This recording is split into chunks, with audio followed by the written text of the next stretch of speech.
नमस्कार साथियों, स्वागत है आपका ऑनलाइन स्टडी ग्रुप में। इस विशेष श्रृंखला के अंतर्गत आज के इस पार्ट में आप लोग पंचायती राज से जुड़े प्रश्नों को देखेंगे। पंचायती राज से जुड़े प्रश्न लेखपाल के अलावा अन्य परीक्षाओं में भी काफ़ी महत्वपूर्ण हैं। अन्य आयोगों द्वारा जो पंचायती राज से जुड़े प्रश्न पूछे गए हैं, इनको लेकर अलग से एक वीडियो बनाई जा चुकी है। जिन लोगों ने अभी तक उस वीडियो को कंप्लीट नहीं किया है, वो ग्रामीण समाज एवं विकास से संबंधित जो प्लेलिस्ट है, वहाँ से जाकर आप उसको कंप्लीट कर सकते हैं। तो चलिए शुरू करते हैं आज के इस पार्ट को। पहला प्रश्न है, 2 अक्टूबर 1959 को यानी 1959 में पंचायती राज भारत में सर्वप्रथम प्रारंभ किया गया। तो आपका सही जवाब होगा राजस्थान। याद रखिएगा, तत्कालीन प्रधानमंत्री जवाहरलाल नेहरू ने राजस्थान के नागौर में एक गांव है जिसका नाम है बगदरी गांव, वहां से पंचायती राज व्यवस्था प्रारंभ की थी। अगर ये पूछा जाए कि दूसरा राज्य कौन है जिसने पंचायती राज व्यवस्था को लागू किया, तो आपका जवाब होगा राजस्थान। आप इन दोनों फैक्ट को याद रखेंगे। पहले प्रश्न का सही जवाब होगा विकल्प ए राजस्थान। अगला प्रश्न देखिए, दूसरे प्रश्न में पूछा जा रहा है कि संविधान लागू होने के पश्चात पंचायती राज के क्षेत्र में विशेष प्रगति किस वर्ष से शुरू हुई। तो आपका सही जवाब होगा 1952। ये 1952 को क्यों माना गया? क्योंकि 2 अक्टूबर 1952 को सामुदायिक विकास कार्यक्रम प्रारंभ हुआ था। इसको पंचायती राज के क्षेत्र में एक विशेष प्रगति के तौर पर देखा जाता है, इसलिए आपका 1952 सही आंसर होगा। दूसरे प्रश्न का सही जवाब होगा विकल्प सी। ठीक है, अगला देखिए, प्रश्न संख्या 3 देखिए। यहाँ पर कुछ समितियां दी गई हैं और पूछा जा रहा है कि उनका क्रम जो है एस्टेब्लिशमेंट का, उसके आधार पर उनका कूट चयन करिए। तो यहाँ पर सबसे पहले मैं सभी समितियों की एस्टेब्लिशमेंट का ईयर बता देता हूँ, उसके बाद वो कूट अपने आप चयनित हो जाएगा। सबसे पहला नाम दिया है एल एम सिंघवी। ये जो एल एम सिंघवी समिति है, इसका गठन 1986 में हुआ था। दूसरा नाम दिया है पी के थुंगन। पी के थुंगन समिति का गठन 1988 में। अशोक मेहता का गठन समिति का 1977 में। और जीवी के राव समिति का गठन हुआ था 1985 में। ठीक है, यानी आपने यहाँ पर सभी समितियों का ईयर देख लिया। इस प्रकार आप कह सकते हैं कि आपका विकल्प सी सही हो जाएगा यहाँ पे तीसरे प्रश्न का। ठीक है, अगला देखते हैं। चौथा प्रश्न पूछ रहा है, ये भी समितियों के गठन के ही संबंध में कूट दिया गया है। यहाँ देख लीजिए, अभी आपने पढ़ा है कि जीवी के राव समिति ये कब स्टैब्लिश हुआ था। तो जीवी के राव समिति का गठन 1985 में हुआ था। एल एम सिंघवी समिति का गठन 1986 में हुआ था। उसके बाद बी आर मेहता समिति का गठन 1957 में हुआ था और अशोक मेहता समिति का गठन 1977 में हुआ था। ये आपने सभी समितियों का ईयर देख लिया। इस प्रकार आप कूट चयन करेंगे तो आपका विकल्प सी सही हो जाएगा यहाँ पे। ठीक है, यहाँ से एक प्रश्न निश्चित तौर पर आएगा, इसलिए जो भी समितियां हैं वो कब इस्टेब्लिश हुई थी, इसका आपको सीधा सीधा बिल्कुल ईयर याद होना चाहिए। ठीक है, अगला देखिए, और यहाँ पर बी आर मेहता यानी बलवंत राय मेहता समिति जो 1957 में इस्टेब्लिश हुई थी, ये सबसे पहली समिति थी। ये भी बात आपको याद रखनी होगी। चलिए अगले प्रश्न की तरफ चलते हैं, पांचवें प्रश्न की तरफ। पांचवें प्रश्न में पूछा जा रहा है कि जिस समिति की संस्तुति पर देश में पंचायती राज को लागू किया गया, उसके अध्यक्ष कौन थे। तो आपका सही जवाब होगा बलवंत राय मेहता। इनकी समिति थी जिसको अभी आप ऊपर पढ़ रहे थे, बलवंत राय मेहता समिति का ही शॉर्ट फॉर्म आपने देखा था बी आर मेहता। ये 1957 में स्टैब्लिश हुई। इन्हीं की अनुशंसा पर त्रिस्तरीय पंचायती राज व्यवस्था लागू हुई। पांचवें प्रश्न का सही जवाब होगा विकल्प बी। अगला देखिए, पूछ रहा है कि निम्नलिखित में से किसको लोकतंत्र की पाठशाला कहा जाता है। तो आपका सही जवाब होगा स्थानीय स्वायत्त शासन संस्थाओं को लोकतंत्र की पाठशाला कहा जाता है। यानी जो प्रारंभिक स्तर होता है वहीं से तो लोकतंत्र की का ज्ञान प्राप्त होगा, तो स्थानीय स्वशासन संस्थाओं को लोकतंत्र की पाठशाला कहा जाता है। विकल्प सी सही हो जाएगा यहाँ। अगला देखिए, पूछ रहा है कि भारत में पंचायती राज व्यवस्था की शिल्पी किसे कहा जाता है। यानी जिनके अनुशंसा पर पंचायती राज व्यवस्था के त्रिस्तरीय लागू हुआ, उसे ही शिल्पी कहा जाएगा। तो आपका सीधा जवाब हो जाना चाहिए बलवंत राय मेहता यानी बी आर मेहता। और ये समिति कब स्टैब्लिश हुई थी, तो 1957, यानी आपका विकल्प सी सही हो जाएगा सातवें का। अगला प्रश्न देखिए, आठवें प्रश्न में पूछ रहा है कि अशोक मेहता समिति ने पंचायती राज में किस प्रतिमान की संस्तुति की थी। तो आपका सीधा जवाब हो जाएगा द्विस्तरीय पंचायती राज व्यवस्था की वकालत की थी अशोक मेहता ने, यानी आपका आठवें का सही जवाब होगा विकल्प बी। और ये पूछा जाए कि ये समिति कब स्टैब्लिश हुई, तो 1977 में। ये दोनों बात आप बार बार रिकॉल रखेंगे। आठवें का सही जवाब होगा विकल्प बी। अगला देखिए, नौवां प्रश्न देखिए, पूछ रहा है कि पंचायती राज को संवैधानिक स्थिति प्रदान करने की संस्तुति किस कमेटी के द्वारा की गई थी। बहुत महत्वपूर्ण प्रश्न है। तो आपका सीधा जवाब क्या हो जाएगा, एम एल सिंघवी समिति ने, जिसका स्टैब्लिशमेंट 1986 में हुआ था, इसकी अनुशंसा पर पंचायती राज को संवैधानिक स्थिति प्रदान करने की वकालत की गई थी। ठीक है, यानी नौवें प्रश्न का सही जवाब होगा विकल्प ए सही हो जाएगा, एल एम सिंघवी कमेटी। अगला प्रश्न देखिए, प्रश्न संख्या 10 देखेंगे। प्रश्न संख्या 10 में पूछ रहा है कि पंचायती राज व्यवस्था से निम्न में से कौन सी समिति का संबंध नहीं है। यहाँ पर आप अशोक मेहता समिति देख चुके हैं 1977, जीवी के राव समिति भी है, बी.आर. मेहता भी है। संथानन समिति का संबंध नहीं है। संथानन समिति का गठन 1962 में हुआ था और इसी समिति की अनुशंसा के आधार पर आगे चलकर 1964 में केंद्रीय सतर्कता आयोग का गठन हुआ था। ठीक है, यानी संतानन समिति का संबंध पंचायती राज व्यवस्था से नहीं है। 10वें प्रश्न का सही जवाब होगा विकल्प सी। अगला देखिए, प्रश्न संख्या 11 देख लीजिए। पूछ रहा है कि निम्नलिखित में से कौन सी समिति भारत में पंचायती राज व्यवस्था से संबंधित नहीं है। तो आपका सीधा जवाब क्या होगा, दिनेश गोस्वामी समिति। ये समिति 1990 में इसका गठन हुआ था और इस समिति का संबंध किससे है, तो ये चुनाव के संबंध में जो सुझाव देने के लिए, अपनी सिफारिशों को देने के लिए दिनेश गोस्वामी समिति का गठन हुआ था। बाकी जो समितियां हैं ये पंचायती राज व्यवस्था से हैं। इस प्रकार इस प्रश्न का सही जवाब क्या होगा, विकल्प ए, दिनेश गोस्वामी का संबंध पंचायती राज से नहीं। अगला देखिए, पूछ रहा है कि पंचायतों के लिए कराए जाने वाले सभी निर्वाचनों का संचालन, अधीक्षण, निर्देशन और नियंत्रण निहित होता है किसमें, तो आपका सीधा जवाब होगा राज्य निर्वाचन आयोग। याद रखिएगा, संविधान में अनुच्छेद 243 के, मैं फिर रिपीट कर रहा हूँ, अनुच्छेद 243 के में राज्य निर्वाचन आयोग का गठन का प्रावधान है। और ये राज्य निर्वाचन आयोग का काम क्या है, एक तो निर्वाचन नियमावली तैयार करना, साथ ही साथ निर्वाचनों का अधीक्षण, निर्देशन और नियंत्रण करना, ये राज्य निर्वाचन आयोग का काम है। इस प्रश्न का सही जवाब क्या हो जाएगा, विकल्प डी। यहाँ एक बात और याद रखिएगा, ये जो राज्य निर्वाचन आयोग में जो निर्वाचन आयुक्त हैं, इनकी नियुक्ति राज्यपाल द्वारा की जाती है। ठीक है, साथ ही साथ राज्य निर्वाचन आयोग की जो सेवा शर्त या पदावधि है वो राज्यपाल द्वारा निर्धारित होती है। ये भी बात आप साथ ही साथ याद रखेंगे। इस प्रश्न का सही जवाब होगा विकल्प डी। अगला देखिए, पूछा जा रहा है कि भारतीय संघात्मक व्यवस्था में तृतीय तल कब जोड़ा गया। तो याद रखिएगा, तृतीय तल को 73वें संविधान संशोधन 1992 के द्वारा लाया गया और इसको लागू कब किया गया, 24 अप्रैल 1993 में। इसलिए जोड़ा कब माना जाएगा, 1993 में, क्योंकि 24 अप्रैल 1993 को इसको जोड़ा गया। यहाँ एक बात और याद रखिएगा, इस तृतीय तल में संविधान में एक नया भाग जोड़ा गया, इसका नाम है भाग 9। इसके अंतर्गत 243 से लेकर 243 अ तक का प्रावधान है। साथ ही साथ अनुसूची में एक नई अनुसूची जोड़ी गई जिसको आप 11वीं अनुसूची के नाम से जानते हैं। ठीक है, और 11वीं अनुसूची में कितने विषय हैं ये पूछा जाए तो 29 विषय हैं। इतनी बात आप एक जगह यहाँ पर याद रखेंगे। ठीक है, और जो 29 विषय हैं वो किस अनुच्छेद में है, तो 243 के जी में। ठीक है, यानी इस प्रश्न का सही जवाब क्या होगा, 1993, यानी विकल्प डी सही हो जाएगा, क्योंकि 24 अप्रैल 1993 से ये लागू हुआ। अगला है कि राष्ट्रीय पंचायती राज दिवस प्रत्येक वर्ष कब मनाया जाता है, तो आपका सीधा जवाब होगा 24 अप्रैल को। क्यों, क्योंकि 24 अप्रैल 1993 को ही 73वां संविधान संशोधन अधिनियम 1992 को लागू किया गया था, इसीलिए 24 अप्रैल को पंचायती राज दिवस मनाया जाता है, यानी आपका विकल्प बी सही हो जाएगा यहाँ पे। अगला देखिए, पूछ रहा है कि निम्नलिखित में से किसका निर्माण पंचायती राज व्यवस्था के तहत हुआ, तो आपका सीधा जवाब होगा ग्राम पंचायत, क्योंकि ग्राम पंचायत का गठन पंचायती राज व्यवस्था के तहत हुआ था, यानी 15 का सही जवाब होगा विकल्प सी। ठीक है, अब ये देखिए जरा, जो ग्राम पंचायत है, तो जो ग्राम पंचायत स्तर पर जो सदस्य होते हैं और इनके प्रमुख जो होते हैं, इनका चुनाव सीधे जनता के द्वारा होता है। ठीक है, अगर वहीं आप ब्लॉक स्तर पर देखेंगे तो ब्लॉक स्तर पर जो सदस्यों का चुनाव होता है वो तो डायरेक्ट जनता के द्वारा होता है, लेकिन जो उसके अध्यक्ष का चुनाव होता है वो अप्रत्यक्ष तौर पर चुने गए सदस्यों के द्वारा होता है। वहीं अगर आप जिले लेवल पे बात करेंगे तो जिला स्तर पर जो अध्यक्ष का चुनाव होता है वो निर्वाचित सदस्यों के द्वारा होता है, यानी अप्रत्यक्ष तौर पर होता है, और जो जिला स्तर पर सदस्यों का निर्वाचन होता है वो प्रत्यक्ष जनता के द्वारा होता है। यहाँ पर मैंने इसको एक अतिरिक्त इसमें ऐड कर दिया है। इस प्रश्न का सही जवाब क्या होगा, विकल्प सी सही होगा, ग्राम पंचायत। अगला देखिए, प्रश्न संख्या 16 देखिए, पूछ रहा है कि पंचायतों को संवैधानिक दर्जा कब प्रदान किया गया, किस अनुच्छेद के तहत, तो आपका सीधा जवाब क्या हो जाएगा, अनुच्छेद, अभी हमने आपको बताया था कि अनुच्छेद 243 से लेकर 243 अ तक पंचायतों से संबंधित है जिसको संवैधानिक दर्जा प्रदान किया गया। और इससे संबंधित भाग कौन सा है, तो भाग 9 है। पूछा जाए किस संविधान संशोधन द्वारा, तो 73वें संविधान संशोधन 1992 द्वारा। मैं बार बार रिपीट कर रहा हूँ ताकि आपके दिमाग में ये बात बैठ जाए, क्योंकि यहाँ से प्रश्न निश्चित तौर पर आएगा। यहाँ 16 का सही जवाब होगा विकल्प बी। अगला देखिए, पूछ रहा है कि पंचायत का 5 वर्ष का कार्यकाल प्रारंभ होता है कब से, जब पंचायत की प्रथम अधिवेशन तिथि से ये तिथि मानी जाती है 5 वर्ष तक, यानी जब पहला अधिवेशन होगा तब से 5 वर्ष तक कार्यकाल पंचायत का माना जाएगा। 17वें प्रश्न का सही जवाब होगा विकल्प सी। ठीक है, अगला देखिए,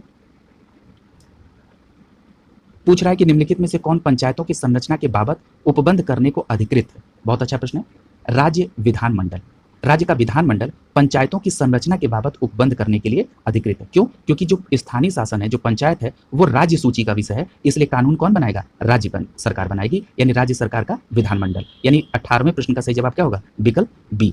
अगला देखिए, 19वां प्रश्न देख लीजिए। 19वें प्रश्न में पूछा जा रहा है कि पंचायती राज को डैश के अंतर्गत स्वशासन की इकाई के रूप में संगठित किया जाता है। बहुत अच्छा प्रश्न है। क्या पूछ रहा है, 73वें संविधान संशोधन, यानी पंचायती राज को जो स्वशासन की इकाई के तहत जो जोड़ा गया, संगठित किया गया, वो 73वें संविधान संशोधन 1992 के द्वारा, और लागू कब किया गया? 24 अप्रैल 1993 को, यानी 19 का सही जवाब होगा विकल्प डी। अगला देखिए कि निम्नलिखित में से कौन भारतीय संविधान के 73वें संविधान संशोधन के तहत सम्मिलित किया गया था? अभी हमने आपको बताया था कि जो 73वां संविधान संशोधन हुआ था उसके तहत त्रिस्तरीय पंचायती राज व्यवस्था की लागू हुई। क्या? ग्राम स्तर पर ग्राम पंचायत, मध्यवर्ती स्तर पर क्षेत्र पंचायत और जिला स्तर पर जिला पंचायत, यानी आपका विकल्प बी सही हो जाएगा। पहला, दूसरा और तीसरा यहाँ पर सही है, 20 का आंसर होगा बी। अगला देखिए, पूछ रहा है अगला प्रश्न कि संविधान के 73वें संविधान संशोधन के तहत पंचायती राज व्यवस्था निम्नलिखित में से लागू नहीं होती, किस राज्य में लागू नहीं होती है? तो आपका जवाब क्या हो जाएगा? नागालैंड, मेघालय और मिजोरम में 73वें संविधान संशोधन 1992 के तहत पंचायती राज व्यवस्था लागू नहीं होती। याद रखिएगा, काफी महत्वपूर्ण है। क्या नाम है? नागालैंड, मेघालय और मिजोरम। 21 का सही जवाब होगा विकल्प ए। अगला देखिए, कर पंचायती राज प्रणाली किस सूची का विषय? तो अभी हमने आपको बताया था कि राज्य सूची के होने के कारण इस पर कानून बनाने का अधिकार किसका है? राज्य सरकार की, विधानमंडल का। यानी 22वें प्रश्न का सही जवाब क्या होगा? विकल्प बी सही हो जाएगा आपका। ठीक है, अगला देखिए, पूछ रहा है कि निम्नलिखित अनुच्छेद में से कौन सा अनुच्छेद पंचायत में अनुसूचित जाति और अनुसूचित जनजाति की सीटों के आरक्षण से संबंधित है? तो आपका सीधा जवाब होगा 243 का डी। इनके अनुसूचित जाति और जनजाति के सीटों के आरक्षण का प्रावधान करता है। 23वें प्रश्न का सही जवाब होगा विकल्प ए। याद रखिएगा, महिलाओं के जो 1/3 रिजर्वेशन की बात है वो भी 243 डी के सब क्लॉज 3 में इसका वर्णन किया गया है। 23वें प्रश्न का सही जवाब होगा विकल्प ए, 243 डी। अगला देखिए, 24वां प्रश्न देखते हैं। 24वें प्रश्न में पूछा जा रहा है कि पंचायती राज संस्थाओं में महिलाओं के लिए आरक्षण, आरक्षित सीटों के संदर्भ में कथन दिया गया है, उसको देख लीजिए। पहला पूछ रहा है कि इसका प्रावधान संविधान के अनुच्छेद 243 डी के सब क्लॉज 3 में किया गया। बिल्कुल सही है, अभी हमने पिछले प्रश्न के एक्सप्लेनेशन में आपको बताया था, तो ये बिल्कुल सही है कि 243 डी के सब क्लॉज 3 में महिलाओं के लिए पंचायत में 1/3 रिजर्वेशन की बात की गई है। दूसरा कह रहा है कि यह आरक्षण अनुच्छेद 334 के वे निर्दिष्ट अवधि की समाप्ति पर प्रभावी नहीं रहेगा। ऐसा कोई बात नहीं है, ये हमेशा प्रभावी रहेगा, इसलिए दूसरा कथन गलत हो गया, पहला कथन सही है। इस प्रकार आपका विकल्प ए सही हो जाएगा आंसर। अगला देखिए, पूछ रहा है कि स्थानीय स्वशासन की सर्वोत्तम व्याख्या की जा सकती है, इसका प्रयोग क्या है? तो याद रखिएगा, लोकतांत्रिक विकेंद्रीकरण, यानी स्थानीय संस्था किसका उदाहरण है? लोकतांत्रिक विकेंद्रीकरण। लोकतांत्रिक विकेंद्रीकरण का तात्पर्य है कि जो सत्ता है वो एक जगह केंद्रीकृत ना हो, उसका विकेंद्रीकरण हो, यानी वो सत्ता निचले स्तर तक, यानी नीचे स्तर पर जो व्यक्ति है उनके पास भी सत्ता का पावर होना चाहिए, उनके पास भी अपने स्थानीय लोगों की समृद्धि के लिए, अपने विकास के लिए उनके पास भी पावर हो कि वो कुछ कर सकें। इसी को कहते हैं लोकतांत्रिक विकेंद्रीकरण, यानी कि निचले लेवल तक सत्ता की पहुंच को ले जाना। यानी 25 का सही जवाब क्या होगा? बी। और ये कौन ले जाता है? स्थानीय स्वशासन के माध्यम से। ठीक है, अगला देखिए, पूछ रहा है 26वें प्रश्न में कि एक व्यक्ति पंचायत का चुनाव लड़ सकता है यदि उसने पूर्ण कर लिया हो, तो कितने वर्ष? तो यदि वो 21 वर्ष की आयु पूर्ण कर चुका है, यानी विकल्प सी सही हो जाएगा, तो वो पंचायत का चुनाव लड़ सकता है। अगला देखिए, अगला प्रश्न पूछ रहा है, प्रश्न संख्या 27 देखेंगे। पूछ रहा है कि खंड और जिला पंचायत की सीमा में परिवर्तन की अधिसूचना कौन जारी करता है? बहुत इंपॉर्टेंट प्रश्न है, क्योंकि ज्यादातर लोगों ने, मैंने देखा है, यह प्रश्न गलत किया है। खंड और जिला पंचायत की सीमा में परिवर्तन का काम राज्यपाल महोदय का होता है, यानी यहाँ पे इस प्रश्न का सही जवाब होगा विकल्प ए। अगला देखिए, पूछ रहा है कि वह न्यूनतम जनसंख्या कितनी है जिसके नीचे 73वें संविधान संशोधन के उपबंध के अनुसार मध्यवर्ती स्तर पर जो पंचायत गठन है वो नहीं की जा सकती है। यानी इसका सिंपल ये है कि जो 73वें संविधान संशोधन में त्रिस्तरीय पंचायत की व्यवस्था की गई है, मध्यवर्ती स्तर अगर लागू नहीं होगा, यदि कितनी जनसंख्या से कम हो, तो वो है 20 लाख। यानी यदि किसी राज्य की जनसंख्या 20 लाख से कम है, ठीक है, यानी उस 20 लाख से अधिक नहीं है, तो वहां पर मध्यवर्ती पंचायत का गठन नहीं होगा। ठीक है, यानी आपका विकल्प यहाँ पे बी सही हो जाएगा। अगला देखिए, प्रश्न संख्या 29 देख लीजिए। पूछ रहा है कि पंचायती राज का मुख्य उद्देश्य है, क्या उद्देश्य है? तो लोगों को विकास मूलक प्रशासन में भागीदारी योग्य बनाना। ठीक है, जो मैं अभी चर्चा कर रहा था विकेंद्रीकरण के एक्सप्लेनेशन में। ठीक है, यानी आपका 29 का सही जवाब क्या होगा? विकल्प डी सही हो जाएगा। ठीक है, अगला देखिए, पूछ रहा है कि पंचायती राज से संबंधित निम्नलिखित में कथनों में से कौन सा सही नहीं है? ठीक है, पहला कह रहा है कि पंचायती व्यवस्था भारतीय ग्रामीण जीवन के युगों से एक अभिन्न अंग रहा है। बिल्कुल बात सही है। अगला कह रहा है कि 73वें संशोधन 15 अगस्त 1993 से प्रभावी हुआ। गलत है। क्यों? क्योंकि ये 24 अप्रैल 1993 से प्रभावी हुआ, यानी प्रश्न संख्या 30 का सही आंसर क्या होगा? विकल्प बी। ठीक है, और बाकी ये त्रिस्तरीय जैविक है, ये भी सही है। और 243 जी में संविधान में इसके महत्व को दर्शाया गया है। 243 जी में क्या है? इनके जो 29 विषय हैं उनके बारे में वर्णन किया गया है। ठीक है, यानी प्रश्न संख्या 30 का सही जवाब क्या होगा? विकल्प बी। अगला देखिए, पूछ रहा है कि भारत में पंचायती राज प्रतिनिधित्व करता है कौन? तो याद रखिएगा ये शक्तियों का विकेंद्रीकरण, बिल्कुल बात सही है, चर्चा हो चुकी है। लोगों की हिस्सेदारी, जब नीचे लेवल पे पावर जाएगा, उनको चुनना, उनसे अपना काम, तो उसमें लोगों की हिस्सेदारी बढ़ेगी। सामुदायिक विकास, ये भी बात सही है। अभी आपने पढ़ा था कि पंचायती राज व्यवस्था जब आई थी तो सबसे महत्वपूर्ण उसका कौन अंग था? सामुदायिक विकास से संबंधित कार्य। तो यानी यहाँ पर तीनों ऑप्शन जो है ये पंचायती राज प्रतिनिधित्व करते हैं, यानी डी ऑप्शन यहाँ पर सही हो जाएगा। अगला देखिए प्रश्न संख्या 32 देखिए।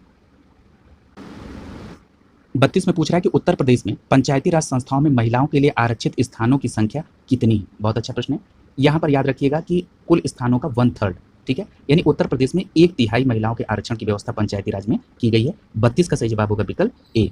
अगला देखिए पूछ रहा है कि संविधान के अंतर्गत पंचायतों में महिलाओं की 1/3 प्रतिनिधित्व की गारंटी कौन सा अनुच्छेद देता है? तो याद रखिएगा अभी हम लोग इसकी चर्चा कर चुके हैं। 243 डी का सब क्लॉज 3, डी का मतलब क्या हो गया? घ, यानी 243 घ का सब क्लॉज 3 जो है 1/3 रिजर्वेशन के बारे में महिलाओं के देता है, यानी 33 का सही जवाब क्या होगा? विकल्प बी सही हो जाएगा, 243 घ। ठीक है, अगला देखिए पूछ रहा है कि पंचायती समिति के सदस्य, ठीक है, अब ये देखिए क्या होता है, अभी हमने आपको बताया था, ये एक्सप्लेनेशन में मैंने दो बार बताया, अब यहाँ आ गया सी ऑप्शन देखिए, प्रत्यक्ष रूप से जनता के द्वारा निर्वाचित होते हैं। ठीक है, यानी पंचायती जो समिति के सदस्य होते हैं, यानी जो ब्लॉक लेवल पे होते हैं, इनका चयन किसके द्वारा होता है? इनका चयन सीधे जनता के द्वारा, इन समिति के सदस्य का चयन। ठीक है, यानी यहाँ पर विकल्प सी सही हो जाएगा। अगला देखिए पूछ रहा है कि संविधान की 11वीं अनुसूची के अनुसार पंचायत के क्षेत्राधिकार में कुल कितने विषय आते हैं? तो अभी हमने आपको पिछले एक्सप्लेनेशन में बताया था कि अनुच्छेद 243 जी में पंचायत के लिए 29 कार्यकारी विषय दिए गए हैं, यानी आपका यहाँ पर 35 का विकल्प सी सही हो जाएगा।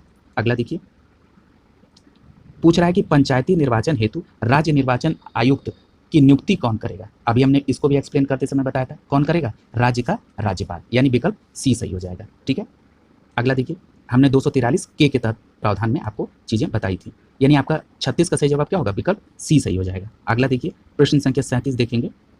पूछ रहा है कि ग्राम सभा के संदर्भ में निम्नलिखित में से कौन सा कथन सही नहीं है? ठीक है, तो देख लीजिए, पहला कह रहा है कि मतदाता सूची में दर्ज 18 वर्ष से अधिक आयु के सभी वयस्क ग्रामीण ग्राम सभा के सदस्य होंगे, बिल्कुल सही स्टेटमेंट है। इस प्रश्न को बहुत गंभीरता से पढ़िएगा, सारे प्रश्न लेना है, लेकिन मैं इसको विशेष बल दे रहा हूँ क्योंकि यहाँ से प्रश्न आता है और ज्यादातर लोग गलत कर देते हैं। अगला कह रहा है कि प्रत्येक ग्राम सभा अपने सदस्यों में से एक व्यक्ति को 5 वर्ष के लिए प्रधान निर्वाचित करती है, ये भी बात सही है। अगला कह रहा है कि ग्राम प्रधान द्वारा 10 दिन पूर्व, अगर ग्राम सभा द्वारा प्रधान को 10 दिन पूर्व सूचना देकर उपस्थित लोगों के 50% से अधिक बहुमत से उसको हटाया जा सकता है। ये स्टेटमेंट गलत है। क्यों गलत है? क्योंकि यदि ग्राम सभा अपने प्रधान को हटाना चाहती है, इसको सिंपल भाषा में समझिए, तो हटाने के लिए उसको 15 दिन पूर्व ग्राम प्रधान को सूचना देनी पड़ेगी और उपस्थित सदस्यों के 2/3 बहुमत से इसको पारित करना होगा, तभी वो प्रधान पद से हटेगा। क्लियर? 15 दिन पूर्व सूचना और 2/3 बहुमत से संकल्प पारित होना चाहिए। 37 का सी विकल्प यहाँ पर सही नहीं है, यही आंसर होगा। और अगला कह रहा है कि हटाए गए प्रधान के रिक्त पद को नए चुनाव द्वारा भरा जाएगा, ये बात सही है। और यहाँ एक बात और जारी करिए, यदि मान लीजिए 5 वर्ष में 2 साल बाद उसको हटाया गया, तो जो बाकी का 3 साल बचा है, जो नया प्रधान आएगा वो केवल 3 साल के लिए रहेगा, उसके बाद फिर जो नया चुनाव होगा और जो फिर नया चुन के आएगा वो 5 साल तक रहेगा। ठीक है, इस बात को भी आपको याद रखना होगा। 37 का सही जवाब होगा विकल्प सी। अगला देखिए प्रश्न संख्या 38 देखिए, करा निम्नलिखित कथनों पर विचार कीजिए। पहला पूछ रहा है किसी भी व्यक्ति के लिए पंचायत का सदस्य बनने के लिए न्यूनतम निर्धारित आयु 25 वर्ष है। पहला स्टेटमेंट गलत हो गया। अभी हम लोग पढ़ चुके हैं कि 21 वर्ष जो है ये पंचायत में अगर आप सदस्य बनना चाहते हैं तो न्यूनतम आयु होनी चाहिए, यानी पहला स्टेटमेंट गलत हो गया। दूसरा पूछ रहा है कि पंचायत के समय पूर्व भंग होने के पश्चात पुनर्गठित पंचायत केवल अवशिष्ट समय के लिए ही जारी रहती है। मैंने अभी आपको बताया था ना, यहाँ दूसरा स्टेटमेंट सही है। ठीक है, यानी पहला गलत है, दूसरा सही है, यानी आपका विकल्प बी सही हो जाएगा। यहाँ पे केवल 2 सही है। अगला देखिए प्रश्न संख्या 39 देखेंगे। 39 में पूछ रहा है कि 2000 से अधिक परंतु 3000 से कम जनसंख्या वाले ग्राम पंचायत में एक प्रधान और कितने सदस्य होंगे? ये काफी महत्वपूर्ण प्रश्न है, यहाँ से प्रश्न आने की संभावना है। 13 सदस्य होंगे। यहाँ पर 39 का सही जवाब होगा विकल्प सी। जरा इसके डिटेल को समझ लीजिए जरा। ये एक चार्ट बना है, चार्ट के माध्यम से आप इजीली समझ सकते हैं। एक ग्राम पंचायत में एक प्रधान और कितने सदस्य होंगे ये उनकी जनसंख्या पर निर्भर करता है, लेकिन मिनिमम 9 और अधिकतम 15 सदस्य की व्यवस्था है। यदि 1000 जनसंख्या है तो 9 सदस्य होंगे, यदि 1000 से अधिक और 2000 से कम जनसंख्या है तो 11 सदस्य होंगे, 2000 से अधिक लेकिन 3000 से कम जनसंख्या है तो 13 सदस्य होंगे और 3000 से अधिक जनसंख्या होने पर 15 सदस्य होंगे। प्रश्न में आपसे पूछ रहा था कि 2000 से अधिक 3000 से कम, तो आप सीधा आंसर देख रहे हैं कि 13 सदस्य होंगे। ठीक है, याद रखिएगा इसको। अगला प्रश्न देखिए, 40 प्रश्न पूछ रहा है कि ग्राम पंचायत के बारे में कौन सा सही है। ठीक है, तो देखिए यहाँ पर विकल्प बी सही है। देखिए कह रहा है कि प्रत्येक गांव को उतने ही वार्डों में विभाजित किया जाता है जितने की निर्वाचित सदस्यों का निर्वाचन होता है। ठीक है, यानी 40 का सही जवाब क्या होगा? विकल्प बी सही हो जाएगा। अगला देखिए, पूछ रहा है कि ग्राम पंचायत की आयोजित बैठक की सूचना कम से कम कितने दिन पूर्व सभी सदस्यों को दी जाएगी? तो आपका सही जवाब क्या हो जाएगा यहाँ पर? विकल्प डी, कम से कम 5 दिन पूर्व आप सभी ग्राम पंचायत के सदस्यों को ये सूचना दे दें कि बैठक आयोजित होनी है। ठीक है, अगर मान लीजिए प्रधान अनुपस्थित है तो उप प्रधान भी पंचायत की बैठक बुला सकते हैं, ये भी बात याद रखेंगे। 41 का सही जवाब होगा विकल्प डी। अगला देखिए, प्रश्न संख्या 42 देख लीजिए। पूछ रहा है कि प्रधान तथा उप प्रधान को पद से मुक्त करने के संदर्भ में कौन सा सही नहीं है? पहला क्या करा है? पहला करा है कि इसके लिए प्रस्ताव पर ग्राम पंचायत के 1/3 सदस्यों के हस्ताक्षर सहित एक लिखित सूचना पंचायत राज अधिकारी को दी जाएगी। ठीक है, यही प्रश्न गलत हो गया। ठीक है, यानी ये पहला ही प्रश्न नहीं गलत है, पहला स्टेटमेंट ही गलत हो गया। यानी 42 का जो सही आंसर होगा वो क्या होगा? विकल्प ए सही हो जाएगा। ठीक है, अब जरा ग्राम प्रधान और उप प्रधान को हटाने के लिए क्या व्यवस्था है उसकी डिटेल को जरा देख लीजिए। 42 का तो सही आंसर ए होगा। अब क्या होगा उसको जरा यहाँ पर देख लीजिए, ये एक चार्ट दिया हुआ है, जरा देखिए। पहला यह है कि हटाने के लिए जो प्रस्ताव पर ग्राम पंचायत के आधे सदस्यों का हस्ताक्षर, वहां क्या दिया था? 1/3 सदस्यों का हस्ताक्षर, 1/3 नहीं 1/2 सदस्यों का, आधे सदस्यों का हस्ताक्षर लिखित सूचना आप पंचायती राज अधिकारी को देंगे। सबसे पहली बात, हस्ताक्षर करने वाले में से 3 लोगों को जिला पंचायत राज अधिकारी के सामने प्रस्तुत भी होना पड़ेगा। ठीक है, यानी जिन 1/2 सदस्यों ने हस्ताक्षर करके लिखित सूचना दी है उनमें से 3 लोगों को वहां पे जिला पंचायत राज अधिकारी के सामने प्रस्तुत होना पड़ेगा। सूचना प्राप्ति के 30 दिन के भीतर जिला पंचायत राज अधिकारी ग्राम पंचायत की बैठक बुलाएंगे, जिसकी सूचना वो कम से कम 15 दिन पूर्व दे देंगे कि भैया पंचायती राज अधिकारी के द्वारा ग्राम पंचायत की बैठक बुलाई गई है। ठीक, अब बैठक में उपस्थित तथा वोट देने वाले सदस्यों के 2/3 बहुमत से ही हटाया जा सकता है। यानी आधे सदस्यों का लिखित आवेदन होना चाहिए और वोट में 2/3 मेजॉरिटी से उस बैठक में बहुमत हो जाए कि इन प्रधान को या उप प्रधान को हटाना है, तब हटेंगे। अब यहाँ पर एक बट है, क्या है? प्रतिबंध जिसको कह रहा है, कि हटाने के लिए कोई बैठक उसके चुनाव के 1 वर्ष के अंदर नहीं बुलाई जाएगी। ऐसा नहीं है कि चुनाव हुआ 1 वर्ष के अंदर खट से आ गए। ठीक है, नहीं, 1 वर्ष बीत जाने दीजिए उसके बाद। और दूसरी बात यही, एक और जान लीजिए, मान लीजिए कि आपने बुलाया बैठक, वहां पर वोट पड़ा और वो मान लीजिए कि 2/3 मेजॉरिटी से वहां पर वो बिल पास नहीं हुआ। बिल का मतलब कि वो जो आवेदन आया था वो पास नहीं हो पाया। फिर उसकी 1 साल के अंदर दोबारा फिर आप उनके विरुद्ध नहीं आएंगे। 1 साल बीत जाएगा फिर उनके खिलाफ आप ला सकते हैं। ये भी बात यहाँ पर याद रखना होगा आपको। ठीक है, अब आप समझ गए होंगे इसको बहुत आसानी से। देखिए यही होता है एक्सप्लेन करने का। ठीक है, क्योंकि पीडीएफ और ये सारी चीज़ें तो मार्केट में बहुत पड़ी हुई हैं, लेकिन चीज़ों को समझना, जब आप कान में सुनते हैं तो चीज़ें दिमाग में क्लिक करती हैं। ठीक है, इसलिए मैं बार बार सलाह देता हूँ कि एक बार पढ़ लिए, फिर रिवीजन के समय रात में लगा लिया आपने लीड और आराम से सुन रहे हैं, ताकि आपको चीज़ें रिवाइज हो जाएंगी। चलिए शुरू करते हैं। 43वां प्रश्न है, कह रहा है कि प्रधान तथा उप प्रधान की पदमुक्ति के संबंध में प्रस्ताव 2/3 से पास नहीं होता है तो उस प्रधान या उप प्रधान को हटाने के लिए दोबारा बैठक कब तक नहीं बुलाई जाएगी? देखिए मैंने अभी जो एक्सप्लेनेशन में बताया वो प्रश्न में आ गया। कब तक नहीं बुलाई जा सकती है? तो 1 वर्ष तक नहीं बुलाई जा सकती है। ठीक है, यानी आपका विकल्प यहाँ पे कौन सा सही हो जाएगा? 43 का विकल्प बी सही हो जाएगा। ठीक है, अगला प्रश्न देखिए,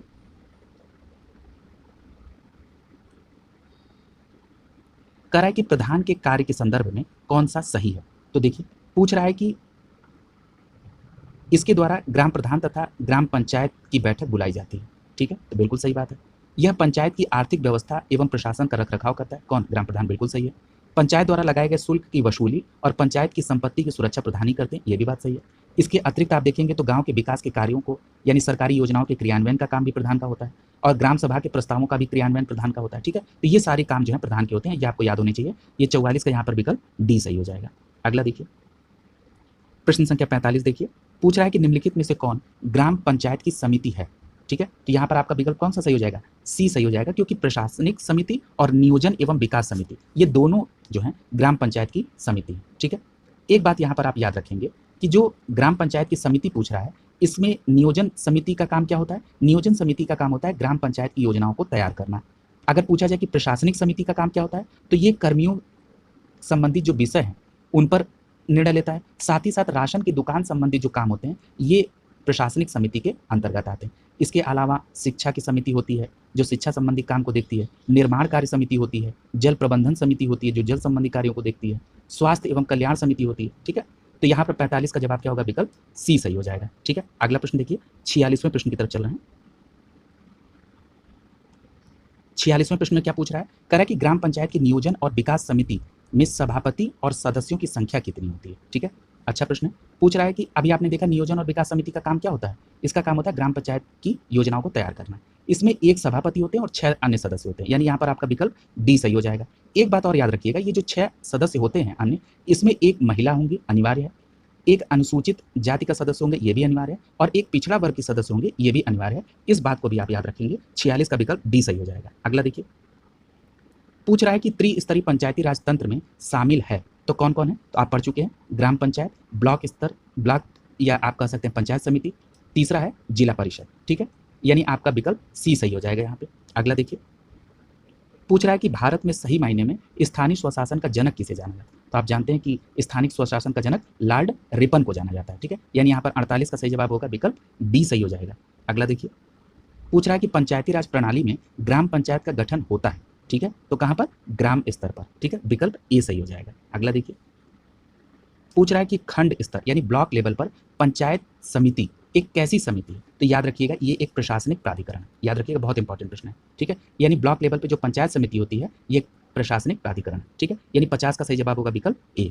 अगला देखिए, 51 में पूछ रहा है कौन सा सुमेलित नहीं। ठीक है, तो लखनऊ छावनी परिषद सही है, कानपुर नगर निगम सही है, गाजियाबाद भी नगर निगम है, ये नगर पालिका परिषद नहीं नगर निगम है, यानी 51 का सही जवाब होगा विकल्प सी। वहीं काकोरी नगर पंचायत है, ये भी सही है। ठीक है, यानी 51 का सही जवाब क्या होगा, विकल्प सी। ये सही सुमेलित नहीं है क्योंकि गाजियाबाद नगर निगम है। अगला देखिए, पूछ रहा है 52वां प्रश्न कि पंचायत के चुनाव कराने हेतु निर्णय किसके द्वारा लिया जाता है, तो याद रखिएगा पंचायत का चुनाव कराने के लिए निर्णय राज्य सरकार द्वारा लिया जाता है। ये 243 के ख में इस बात की व्यवस्था दी गई है, यानी 52 का सही जवाब क्या होगा, विकल्प बी सही हो जाएगा, राज्य सरकार द्वारा। अगला देखिए, प्रश्न संख्या 53 देख लीजिए। पूछ रहा है कि निम्नलिखित में से कौन पंचायतों की वित्तीय स्थिति का पूर्वावलोकन करने के लिए वित्त आयोग का गठन करता है। ठीक है, यानी पंचायत स्तर पर जो वित्त की स्थिति का पुनरावलोकन करने के लिए जो वित्त आयोग का गठन करता है वो कौन करते हैं, ये राज्यपाल महोदय करते हैं। ठीक है, याद रखिएगा इस बात को, 243I और 243Y में ठीक है आयोग के गठन की व्यवस्था दी गई है। और जो राज्य वित्त आयोग है इसका गठन 5 वर्ष के लिए किसके द्वारा होता है, राज्यपाल द्वारा, यानी 53 का सही जवाब होगा विकल्प डी। ठीक है, अगला देखिए, पूछ रहा है कि संविधान के किस अनुच्छेद के अंतर्गत महिलाओं के 1/3 रिजर्वेशन की बात है, यानी 1/3 प्रतिनिधित्व की गारंटी। तो अभी आपने पढ़ा है 243 के डी में, यानी घ यहाँ पर होगा 243 के डी में। ठीक है, 54 का सही जवाब क्या होगा, विकल्प बी सही हो जाएगा। इसको आप कई बार देख चुके हैं, 243 डी के +3 में। अगला देखिए, 55 नंबर प्रश्न को देखिए। पूछ रहा है कि निम्नलिखित में से कौन तत्व मूल लोकतंत्र से संबंधित है, तो मूल लोकतंत्र से संबंधित कौन है, पंचायती राज पद्धति। 55 का सही जवाब क्या होगा, विकल्प बी सही हो जाएगा। अगला देखिए, पूछ रहा है कि 4 स्तरीय पंचायती राज प्रणाली का सुझाव किसने दिया था, काफी महत्वपूर्ण प्रश्न है। ये पीवी के राव समिति के द्वारा 4 स्तरीय पंचायती राज व्यवस्था की बात की गई थी। पीवी के राव समिति आप देख चुके हैं, ये 56 का सही जवाब होगा विकल्प सी।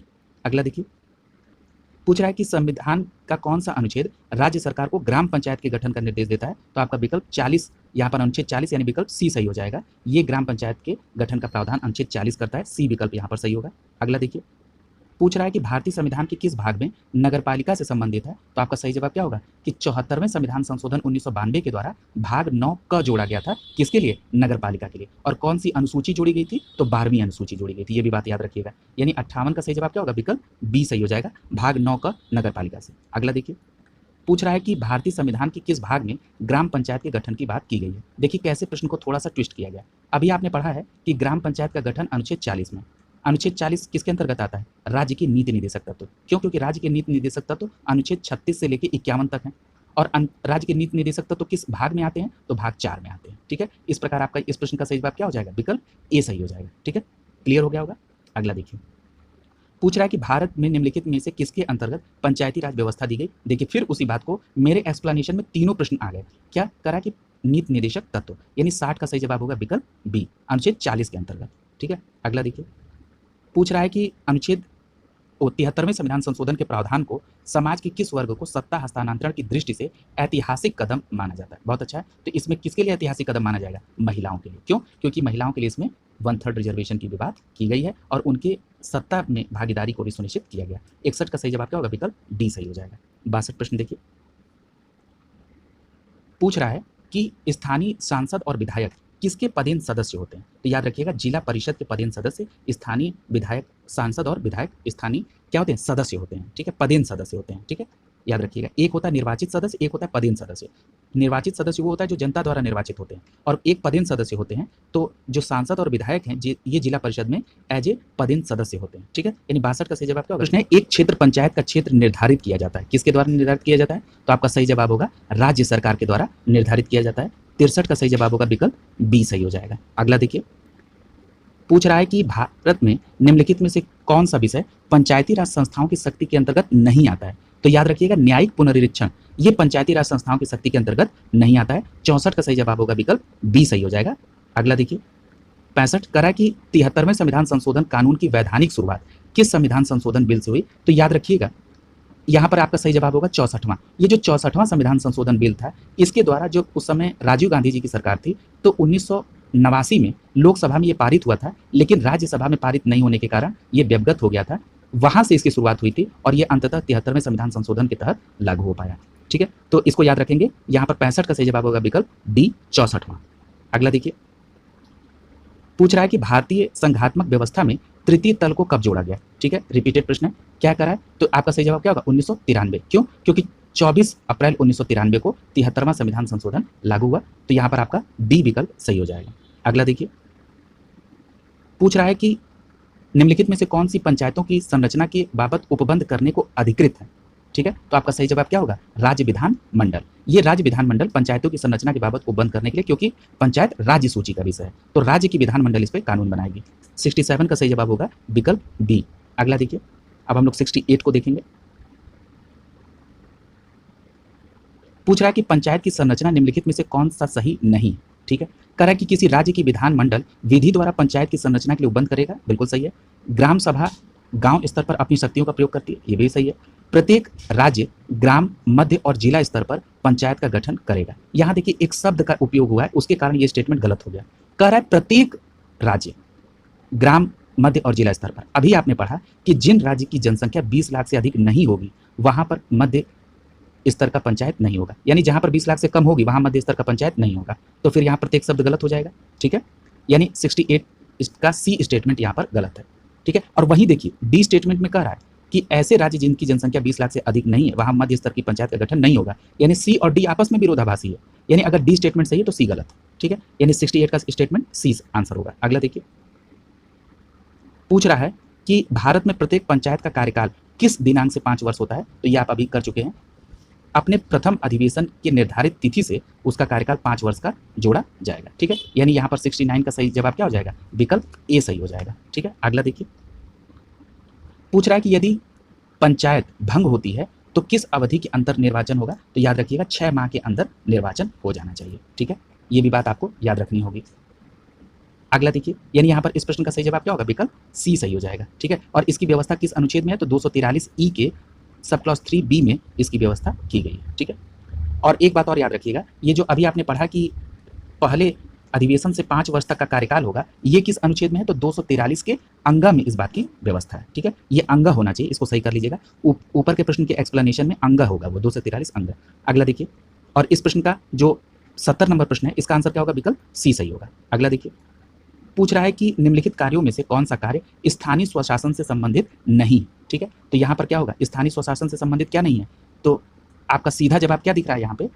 विकल्प डी। क्यों? क्योंकि लोक व्यवस्था का अनुरक्षण ये स्थानीय स्वशासन से संबंधित नहीं है, ये राज्य सरकार से संबंधित है। 71 का सही जवाब होगा विकल्प डी। अगला देखिए, 72वें प्रश्न पे चल रहे हैं। पूछ रहा है कि निम्नलिखित कार्य स्थानीय स्वशासन के अधिकार क्षेत्र में नहीं आता है, तो कौन सा है? सार्वजनिक अनुशासन का रखरखाव। अभी आपने पढ़ा है ये राज्य सरकार का विषय है, यानी पुलिस जो है ये राज्य सरकार का अनुशासन है, यानी 72 का सही जवाब क्या होगा? डी विकल्प सही होगा। अगला देखिए, पूछ रहा है कि 73वें प्रश्न में देखिए, पूछ रहा है कि 73वें संविधान संशोधन के संदर्भ में निम्नलिखित कथन में से कौन सा सही है? पहला कह रहा है इनमें पंचायतों के स्वशासन की संस्था स्वीकार की जाती है, की गई, बिल्कुल सही है, यानी पहला स्टेटमेंट आपका सही है। दूसरा कह रहा है इसमें शहरी स्थानीय सरकार को स्वशासन की संस्था स्वीकार किया गया, गलत।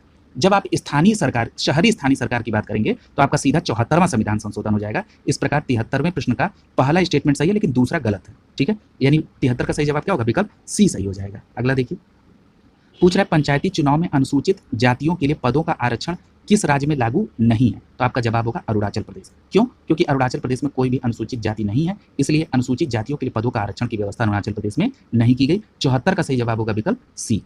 अगला देखिए, पूछ रहा है कि राज्य वित्त आयोग एक कैसी संस्था है? तो अभी आप यहां जान लीजिए कि जिन संस्था का या जिन आयोग का वर्णन किसी अनुच्छेद में है वो एक संवैधानिक संस्था होती है, और अगर किसी अधिनियम के द्वारा है तो वो एक सांविधिक संस्था है। ठीक है, तो यहां पर 75 का जवाब क्या होगा? सी। क्यों? क्योंकि अभी आपने पढ़ा था कि राज्य वित्त आयोग जो है ये क्या है, 243 आई में इस बात की व्यवस्था की गई है। ठीक है, तो यहां पर आपका संवैधानिक संस्था हो गई। ठीक है, 75 का जवाब क्या होगा? सी हो जाएगा। ठीक है, अगला देखिए, पूछ रहा है कि निम्नलिखित में से कौन राज्य सरकार तथा स्थानीय शासन के बीच राजस्व बंटवारे के लिए उत्तरदायी होगा? तो वो होगा राज्य वित्त आयोग। ठीक है, यानी यहां पर आपका विकल्प कौन सा हो जाएगा? सी सही हो जाएगा। ठीक है, अगला देखिए, पूछ रहा है कि देखिए कि कौन सी सूची को मिलाना है इसमें। बलवंत राय मेहता, यानी इन्होंने त्रिस्तरीय पंचायत, यानी ए को आप दूसरे के साथ सुमेलित करेंगे। अशोक मेहता, इन्होंने द्विस्तरीय बताया था, यानी बी को आप पहले के साथ सुमेलित करेंगे। अगला देखिए, अगला पूछ रहा है एल एम सिंघवी समिति। एल एम सिंघवी समिति का संबंध किससे है? तो एल एम सिंघवी ने स्थानीय स्वशासन पद्धति की बात की थी, सी का संबंध चौथे के साथ है। वहीं जी आर राव समिति, ये डी का संबंध आप तीसरे के साथ करेंगे, क्योंकि इन्होंने प्रतिनिधित्व के तरीके के संदर्भ में सुझाव दिया था। इस प्रकार आपका सही जवाब क्या हो जाएगा? विकल्प सी यहां पर सही हो जाएगा। अगला देखिए, पूछ रहा है निम्नलिखित में से किन राज्यों में पंचायती राज संस्थाओं में स्त्रियों के लिए 50% आरक्षण को वैध किया गया? अच्छा प्रश्न है। ठीक है, तो याद रखिएगा वर्तमान समय में 21 राज्यों में महिलाओं के लिए पंचायत में 50% का आरक्षण है। ठीक है, जरा यहाँ देख लीजिए, यहाँ 78 का सही जवाब होगा ई। ठीक है, अब यहाँ कौन कौन से राज्य हैं जरा इनको देख लीजिए, और सबसे पहली बात जान लीजिए कि उत्तर प्रदेश में 1/3 रिजर्वेशन है। ठीक है, यानी 50% के आरक्षण में उत्तर प्रदेश शामिल नहीं है। अब देखिए, इसमें आंध्र प्रदेश है, असम है, बिहार है, छत्तीसगढ़, गुजरात, हरियाणा, हिमाचल प्रदेश, झारखंड, कर्नाटक, केरल, मध्य प्रदेश, महाराष्ट्र, उड़ीसा, पंजाब, राजस्थान, सिक्किम, अरुणाचल प्रदेश, तेलंगाना, त्रिपुरा, उत्तराखंड और पश्चिम बंगाल। ये 21 ऐसे राज्य हैं जहां पर पंचायतों में महिलाओं को 50% का आरक्षण दिया गया है। ठीक है, ये अगला देखिए, कह रहा है कि ग्राम सभा का अभिप्राय क्या है? तो ग्राम सभा का अभिप्राय क्या है? तो ग्राम सभा के बारे में 243 के ख में लिखा गया है कि ग्राम स्तर के पंचायत क्षेत्र के निर्वाचित नियमावली में पंजीकृत लोग ग्राम सभा का के अंतर्गत आते हैं, यानी 79 का सही जवाब होगा विकल्प सी। ठीक है, अगला देखिए, पूछ रहा है कि अनुसूचित क्षेत्रों में ग्राम सभा के सम्मेलन की अध्यक्षता कौन करता है? तो आपका सही जवाब क्या होगा? उपस्थित अनुसूचित जाति सदस्य जो ग्राम सभा द्वारा चुना जाए। ठीक है, एक बात ये जान लीजिएगा कि जो अनुसूचित क्षेत्र में ग्राम सभा की जो सम्मिलित अध्यक्षता है उसमें 1 वर्ष के लिए आम सहमति से अनुसूचित जाति के किसी सदस्य को अध्यक्ष बनाया जाता है। ठीक है, तो यहाँ पर आपका विकल्प डी सही हो जाएगा। अगला देखिए, पूछ रहा है कि निम्नलिखित में से तृणमूल लोकतंत्र से संबंधित है। ठीक है, अब यहाँ पर पूछा जा रहा है तृणमूल लोकतंत्र से कौन संबंधित है? तो आपका सही जवाब होगा पंचायती राज पद्धति, यानी यहाँ पर आपका विकल्प बी सही हो जाएगा। अगला देखिए, पूछ रहा है कि स्थानीय शासन की निम्नलिखित में से कौन सी एक विशेषता नहीं है? तो आपका क्या जवाब होगा? केंद्रीय नियंत्रण नहीं है। ठीक है, यहाँ पर विकल्प सी जो है आपका ये पंचायती राज या स्थानीय शासन की विशेषता नहीं है। ठीक है, यानी सी ऑप्शन यहाँ पर आंसर हो जाएगा। अगला देखिए, पूछ रहा है कि पंचायती राज का प्रधान लक्ष्य है, क्या है प्रधान लक्ष्य? तो आप देखेंगे ग्रामवासियों की शक्ति का विकेंद्रीकरण, ये प्रधान लक्ष्य है। अन्य लक्ष्यों में सबसे महत्वपूर्ण लक्ष्य क्या है? ग्रामवासियों की शक्तियों का विकेंद्रीकरण, यानी 83 का सही जवाब होगा विकल्प सी। अगला देखिए, पूछ रहा है मेयर के कार्यकाल कितने वर्ष का होता है? तो याद रखिएगा मेयर का कार्यकाल 5 वर्ष का होता है, और ये व्यवस्था किसके तहत आई? तो 74वें संविधान संशोधन 1992 के तहत 243 यू में नगर पालिका को 3 स्तरों में बांटा गया। कौन कौन सा है? नगर पंचायत, नगर पालिका परिषद और नगर निगम, और इनकी अवधि कितनी इसमें बताई गई? 5 वर्ष। ठीक है, यानी आपका 84 का सही जवाब क्या होगा? विकल्प डी सही हो जाएगा। अगला देखिए, 85वां प्रश्न देखिए, निम्नलिखित में से कौन सा एक सामुदायिक विकास का पहला स्थापित कार्यक्रम है? ठीक है, तो आपका क्या जवाब होगा? राष्ट्रीय प्रसार सेवा। ठीक है, अब ये राष्ट्रीय प्रसार सेवा कैसे सामुदायिक विकास कार्यक्रम के द्वारा स्थापित पहला है? अभी आपने देखा कि सामुदायिक विकास कार्यक्रम, जिसको आप शॉर्ट फॉर्म में सीडीपी कहते हैं, ये कब लागू हुआ था? 2 अक्टूबर 1952 को, और इसी के तहत पहला जो कार्यक्रम है वो राष्ट्रीय प्रसार सेवा 1953 में शुरू किया गया था। ठीक है, यानी 85 का सही जवाब क्या होगा? विकल्प ए, राष्ट्रीय प्रसार सेवा 1953। अगला देखिए, पूछ रहा है कि महात्मा गांधी राष्ट्रीय ग्रामीण रोजगार गारंटी योजना में आयोजना बनाने, संपादन करने और क्रियान्वयन करने की जिम्मेदारी किसकी होती है? तो आपका क्या सही जवाब हो जाएगा? किसकी जिम्मेदारी होती है? तो ये ग्राम पंचायत की जिम्मेदारी होती है, विकल्प बी सही हो जाएगा यहाँ पे। ठीक है, अगला देखिए, 87वां प्रश्न देखेंगे। पूछ रहा है कि भारतीय संविधान के कौन से अनुच्छेद में जिला योजना समिति का गठन किया गया? ठीक है, तो जिला योजना समिति का गठन अनुच्छेद 243 जेड डी में है। याद रखिएगा, ये प्रश्न पूछा जा सकता है। 243 के जेड डी में जिला योजना समिति का गठन है, यानी 87 का विकल्प ए सही हो जाएगा। अगला देखिए, 88वें प्रश्न में पूछ रहा है, तरह निम्नलिखित कथनों में भारत में महानगर योजना समिति के संदर्भ में कौन सा सही है? तो देखिए, पहला कह रहा है कि भारतीय संविधान के प्रावधानों के अंतर्गत गठित होती है, तो ये स्टेटमेंट आपका बिल्कुल सही है। क्यों? क्योंकि जो महानगर योजना समिति है उसके संदर्भ में अगर अनुच्छेद देखेंगे तो 243 जेड ई है। 243 जेड ई के तहत महानगर योजना समिति का प्रावधान है। इस प्रकार ये संविधान में हो गया। दूसरा स्टेटमेंट करा कि उस महानगरीय क्षेत्र के लिए विकास योजना का प्रारूप तैयार करती है, तो ये भी बात आपका बिल्कुल सही है। अगला करा कि उस महानगरीय क्षेत्र की सरकार की प्रायोजित योजनाओं को लागू करने का पूर्ण दायित्व पूरा करती है। पूर्ण दायित्व पूरा करती है, ये स्टेटमेंट गलत हो गया। ठीक है, 88 का क्या है? पहला और दूसरा स्टेटमेंट यहाँ पर सही दिख रहा है, तो यहाँ पर विकल्प ए सही हो जाएगा यहाँ पे। ठीक है, अगला देखिए, पूछ रहा है किस राज्य में नगरपालिका की सीमा क्षेत्र अधिसूचित करने के लिए निम्नलिखित में से कौन सक्षम है? तो ये आप पढ़ चुके हैं, कौन है? राज्यपाल महोदय। यानी अनुच्छेद 243 त घ में इस बात की व्यवस्था की गई कि राज्य की में जो नगरपालिका की सीमा है उसका निर्धारण कौन करेंगे? राज्यपाल महोदय की अधिसूचना के द्वारा। ठीक है, और भाग किसमें है? 9 क में। ठीक है, ये बात याद रखिएगा। 89 का सही जवाब होगा विकल्प बी। अगला देखिए, पूछ रहा है यदि पंचायत और छावनी बोर्ड के मध्य विवाद हो जाए तो अंतिम निर्णय कौन करेगा? बहुत अच्छा प्रश्न है। राज्य सरकार केंद्र सरकार के अनुमोदन के अधीन पंचायत और छावनी बोर्ड के मध्य विवाद होने पर निर्णय करेगी। ये किसमें दिया गया है? ये नगरपालिका परिषद अधिनियम 1961 की धारा 79(2) में इस बात का प्रावधान किया गया है। ठीक है, क्या कि केंद्र सरकार के अनुमोदन के अधीन राज्य सरकार इस पर निर्णय करेगी विवाद की स्थिति में। ठीक है, तो यानी इस प्रश्न का आपका सही जवाब क्या हो जाएगा? विकल्प डी सही हो जाएगा। 91वां प्रश्न है कि निम्नलिखित में से कौन भाग नगरपालिका से संबंधित है? तो आप पढ़ चुके हैं, यहाँ भाग 9A। ठीक है, यानी विकल्प डी सही हो जाएगा आपका। ये नगरपालिका से संबंधित है। आपने पढ़ा है कि 74वें संविधान संशोधन 1992 के तहत एक भाग ऐड किया गया था 9A यानी 9A, जिसमें नगरपालिका की व्यवस्था की गई। अब यहाँ पर एक बात याद रखिएगा, इस अधिनियम को 20 अप्रैल 1993 को राष्ट्रपति की सहमति मिली और ये लागू कब से हुआ? 1 जून 1993 से। ये बात भी आपको याद रखनी होगी। 91 का सही जवाब होगा विकल्प डी। ये नगरपालिका के संदर्भ में बात हो रही है। अगर अगला देखिए, 92वां प्रश्न देखिए, पूछ रहा है निम्नलिखित वक्तव्यों में से कौन सा सही है? पहला करा कथन है राज्य निर्वाचन आयोग एक संवैधानिक प्राधिकरण है, तो बिल्कुल बात सही है। क्यों? क्योंकि इसकी व्यवस्था कहाँ पे है? संविधान में की गई है। हम लोग कई बार देख चुके हैं 243 के में। अगला कह रहा है कि कारण कह रहा है कि ग्रामीण स्थानीय निकायों के निर्वाचन पर भारत के निर्वाचन आयोग का निरीक्षण होगा, ये गलत हो गया। यहाँ पर जब स्थानीय चुनाव होगा तो राज्य निर्वाचन आयोग करेगा, यानी कथन सही है लेकिन कारण गलत हो गया। यानी आपका विकल्प यहाँ पे कौन सा सही होगा? डी होगा, क्योंकि कथन सही है, कारण गलत है। अगला देखिए, पूछ रहा है कि क्षेत्र को निर्धारित करते हुए निम्नलिखित निष्कर्षों में से कौन सा भारत की जनगणना के अनुसार सही नहीं है? अगर किसी को नगर क्षेत्र निर्धारित कर रहे हैं तो फिर क्या ध्यान में रखना चाहिए? तो यहाँ पर ध्यान से समझ लीजिए। पहला कह रहा है, स्टेटमेंट देखिए, पहले कह रहा है कि जो नगरपालिका, नगर निगम या छावनी बोर्ड या अनुसूचित एरिया कमेटी के अंतर्गत हो, पहली कंडीशन, फिर वो नगर क्षेत्र बनने का एक कंडीशन फुलफिल कर रहा है। दूसरा, जिसकी जनसंख्या कम से कम 5000 हो, यानी न्यूनतम जनसंख्या 5000 होनी चाहिए, तब वो नगर क्षेत्र के लिए एलिजिबल होगा। तीसरा कह रहा है कि जिसमें कम से कम 60% पुरुष अकृषि कार्य में लगे हों। तीसरा स्टेटमेंट गलत हो गया। क्यों? क्योंकि अगर नगर क्षेत्र में की बात की जाए तो वहां पर जो पुरुष काम कर रहे हैं उसमें 75% गैर कृषि कार्य में लगे होने चाहिए, कम से कम 75%। यानी यहाँ पर सी स्टेटमेंट गलत है, ये सही नहीं है। यही 93 का सी आंसर हो जाएगा। ठीक है, और चौथी कंडीशन क्या है? जनसंख्या का घनत्व कम से कम 400 व्यक्ति प्रति वर्ग किलोमीटर होना चाहिए। यानी आपने एक नगर क्षेत्र के निर्धारण की जनसंख्या के आधार पर चारों कंडीशन यहाँ पर देख ली। ठीक है, अगला देखिए, यानी 93 का सही जवाब क्या होगा? विकल्प सी। अगला देखिए, पूछ रहा है कि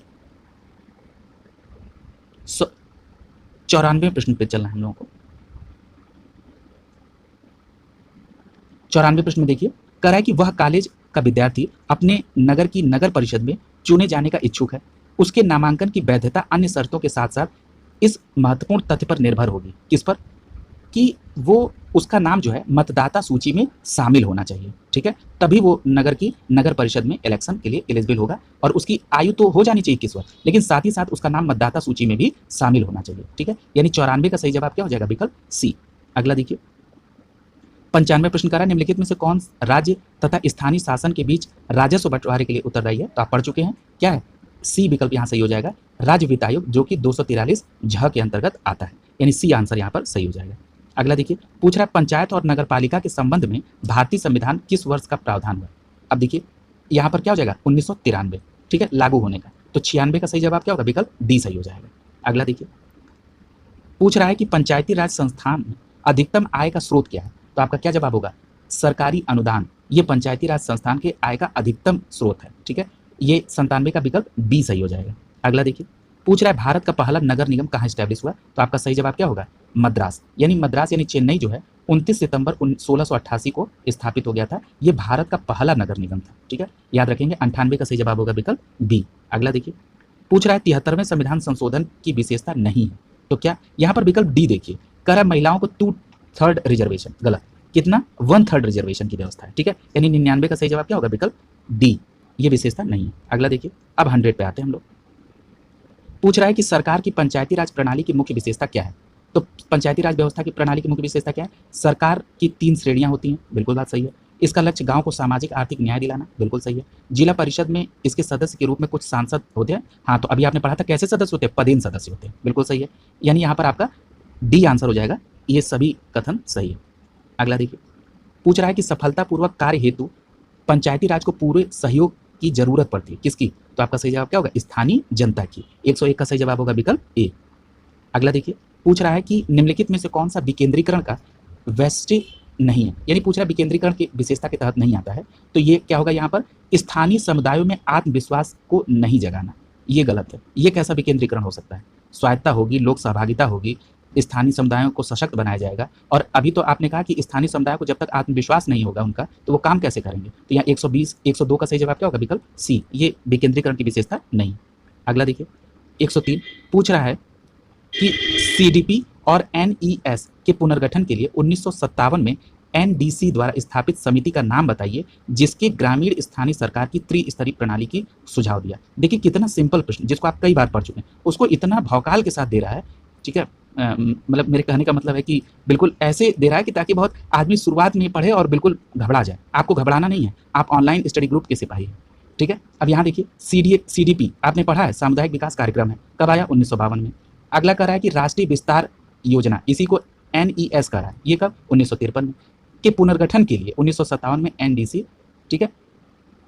कुल मिला के यह है कि स्थानीय जो त्रिस्तरीय शासन व्यवस्था है वो किसके, बलवंत राय मेहता समिति के सुझाव पर 1957 में, ठीक है। यानी विकल्प ए सही हो जाएगा। अगला देखिए,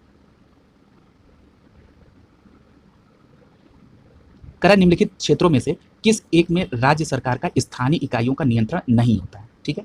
तो याद रखिएगा, नागरिकों की शिकायत से संबंधित राज्य सरकार का स्थानीय इकाइयों पे इसमें नियंत्रण नहीं होता है। बाकी आर्थिक मामले राज्य सरकार का नियंत्रण होता है क्योंकि फंडिंग करती है। कार्मिक मामलों में यानी नियुक्ति संबंधी विधि निर्माण करना होता भी राज्य सरकार करेगी। लेकिन नागरिकों की शिकायत संबंध में राज्य सरकार का कोई नियंत्रण नहीं होता है। 104 का सही जवाब होगा विकल्प ए। अगला देखिए, कह रहा है कि ग्रामीण स्थानीय शासन का पंचायती राज नामांकन किस भारतीय नेता के सुझाव का परिणाम है। तो आपका सीधा जवाब होगा एम के गांधी, ठीक है, बिल्कुल सही है। यहाँ 105 का सही जवाब होगा विकल्प डी, ठीक है। अगला देखिए, और इन्हीं के सुझाव पर अनुच्छेद 40 के तहत ग्राम पंचायत का गठन भी हुआ। अगला है, मैंने इन्हीं के सुझावों का ही वो परिणाम है। करेक्ट, किसके महसूस किया कि गांवों को न केवल आर्थिक रूप से बल्कि राजनीतिक और प्रशासनिक रूप से भी आत्मनिर्भर होना चाहिए। बहुत अच्छा प्रश्न है, सही जवाब क्या होगा, महात्मा गांधी। यानी 106 का सही जवाब होगा विकल्प ए। अगला देखिए, पूछ रहा है कि कथन है स्थानीय स्तर पर ग्रामीण मामलों के प्रबंध में राजनीति का अंतःखेल कम हुआ है, ठीक है। ये देखिए, जब से ये पंचायती, और कारण क्या बता रहा है, किस कारण से, तो कह रहा है संविधान के 73वें संशोधन के द्वारा ग्रामीण स्थानीय शासन संस्थाओं का पुनरुत्थान हो गया। यानी कह रहा है कि जब से इस प्रकार की स्थानीय स्तर पर जो व्यवस्था डेवलप हुई, ठीक है, इसके द्वारा, इसके आने के बाद जो पहले ग्रामीण मामलों में जो प्रबंधन का राजनीतिक खेल होता था वो अपेक्षाकृत कम हो गया। और ये किसके द्वारा हुआ, 73वें संविधान संशोधन 1992 के द्वारा। इस प्रकार कथन भी सही है और कारण भी सही है और व्याख्या भी हो रही है। 107 का सही जवाब क्या होगा, विकल्प ए सही हो जाएगा। अगला देखिए, कह रहा है पेशा नियम क्या है, ये पढ़ चुके हैं आप, लेकिन इनडायरेक्ट में। अब यहाँ देखिए, पेशा नियम कहता है कि 1 वर्ष के लिए आम सहमति से अध्यक्ष चुना जाएगा, ठीक है, और ये अनुसूचित जाति से होगा। दूसरी बात कह रहा है कि यदि मान लीजिए कि किसी पर आम सहमति नहीं बन पाई, तो जो उस अनुसूचित जनजाति में जो सबसे उम्रदराज महिला सदस्य होंगे उन्हीं को 1 साल के लिए अध्यक्ष बना दिया जाएगा। यानी पेशा नियम का संबंध क्या है, 1 वर्ष के लिए अध्यक्ष से, यानी विकल्प ए सही हो जाएगा यहाँ पे। अगला देखिए, 109 पूछ रहा है कि राज्यों के निम्नांकित में से किस समूह पर पेशा यानी पंचायत अनुसूचित क्षेत्रों के विस्तार अधिनियम 1996 प्रवर्तनीय नहीं है। ठीक है, अब देखिए पूछ रहा है कि किन राज्यों में भाई ये प्रवर्तनीय नहीं है, तो याद रखिएगा ये 10 राज्यों में वर्तमान समय में प्रवर्तनीय है। ठीक है, और यहाँ पर किस में प्रवर्तनीय नहीं है, तो यहाँ पर विकल्प सी जो है असम, मेघालय और तमिलनाडु, इनमें प्रवर्तनीय नहीं है। 109 का सही जवाब क्या होगा, विकल्प सी। जरा उन 10 राज्यों के नाम देख लीजिए जहाँ पर पंचायत यानी अनुसूचित क्षेत्रों के विस्तार अधिनियम 1996 का प्रावधान लागू होता है। ये वो 10 राज्यों के नाम कौन कौन, आंध्र प्रदेश, तेलंगाना, छत्तीसगढ़, गुजरात, हिमाचल प्रदेश, मध्य प्रदेश, महाराष्ट्र, उड़ीसा, झारखंड, राजस्थान। ठीक है, और विकल्प में कौन सा नहीं था, तो असम, मेघालय और तमिलनाडु। ठीक है, अगला देखिए पूछ रहा है पंचायत समिति के प्रशासन का प्रबंध एक सरकारी अधिकारी करता है, जिसको क्या कहा जाता है, तो सही जवाब होगा खंड विकास पदाधिकारी, जिनको बीडीओ कहते हैं, ब्लॉक डेवलपमेंट ऑफिसर। ठीक है, यहाँ पर आपका विकल्प ए सही हो जाएगा। ठीक है, अगला देखिए कह रहा है पंचायती राज विषय है किसमें, तो ये राज्य सूची में है, हम लोग कई बार चर्चा कर चुके हैं। 111 का सी आंसर होगा। अगला देखिए यहाँ पर कुछ समिति है और बता रहा है कि उसको आप कोरिलेट करिए कि किस ईयर से है। सबसे पहला नाम दिया है CH हनुमंता राव, ये पंचायती राज समिति है और इनका संबंध किससे है, 1984 से, यानी ए को आप तीसरे के साथ कोरिलेट कर देंगे। अगला है GV के राव समिति, इसका संबंध किससे है, तो ये 1985 से, यानी आप बी को पहले के साथ कोरिलेट कर देंगे। अगला है अशोक मेहता समिति, अशोक मेहता समिति का संबंध 1977-78 से है, यानी सी को आप पांचवे के साथ।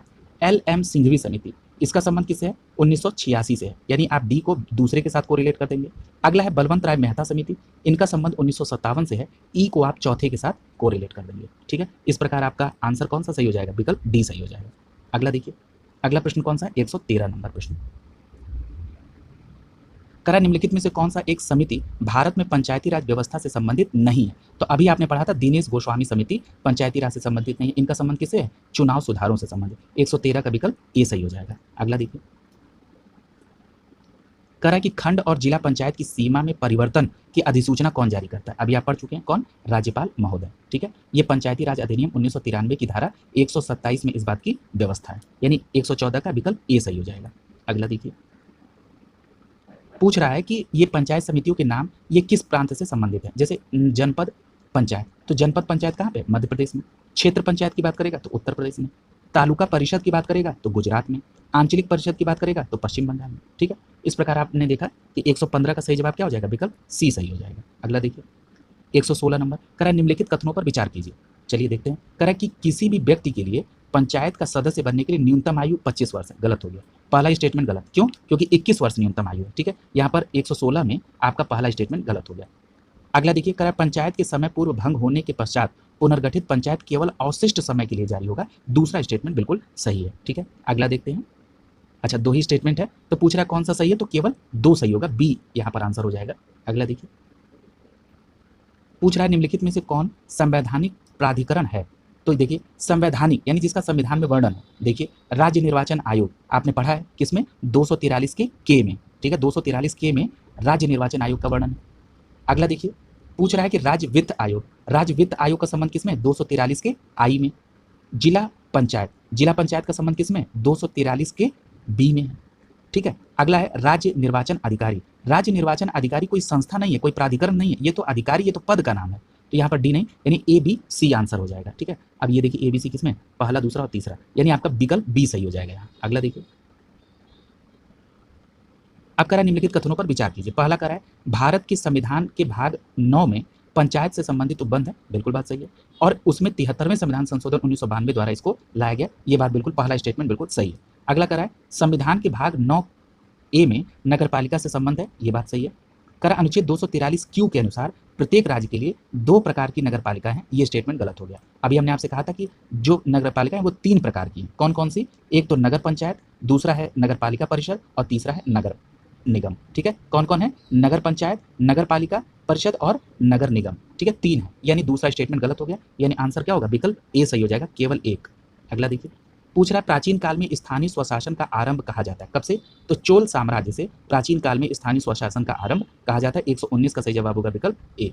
अगला देखिए प्रश्न संख्या 120 देखिए, 120 में कह रहा है कि पंचायतों के लिए कराए जाने वाले सभी निर्वाचनों के संचालन का अधीक्षण, निर्देशन और नियंत्रण निहित होता है, किसके द्वारा, तो आप कर चुके हैं, ये है राज्य निर्वाचन आयोग द्वारा। ठीक है, राज्य निर्वाचन आयोग यानी 243 के में। ठीक है, यानी विकल्प डी सही हो जाएगा यहाँ पर। अगला देखिए पूछ रहा है कि अनुच्छेद 243 न से संबंधित है। ठीक है, जो हमने अभी आपको 243 के बताया, अगर हिंदी में आएगा तो इसको 243 ट समझिएगा। ठीक है, अब यहाँ 121 देख लीजिए, कह रहा है अनुच्छेद 243 न संबंधित है, तो ये अनुसूचित जाति और अनुसूचित जनजाति के नगरपालिका में आरक्षण से संबंधित है। ठीक है, यानी 121 का सही जवाब क्या होगा? विकल्प ए सही हो जाएगा। ठीक है, और यही महिलाओं के 1/3 रिजर्वेशन की भी नगरपालिका में बात करता है। अगला देखिए,